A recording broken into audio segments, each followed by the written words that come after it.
Hey, to screen record on a Samsung S24 FE, first of all open the quick settings panel 2 times, and right here you will have to search for this screen recorder icon. Just simply tap on it, and now you can decide if you want to record without sound, with media, so this is the internal sound, or with media, internal, and microphone, external sound. You can also show tabs and detaches, and you can click to start recording. You can even skip this countdown, and right now we are recording. When you click right here on this icon, you can turn on the selfie camera.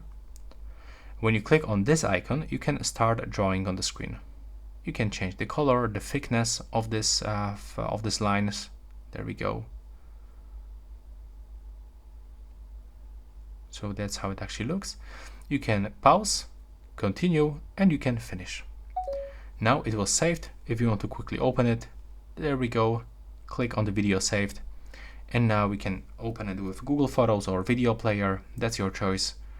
And as you can see, now we are recording. That's how it actually looks. There's short preview of our recorder on the Samsung S24 FE. So that will be all. Thanks for watching.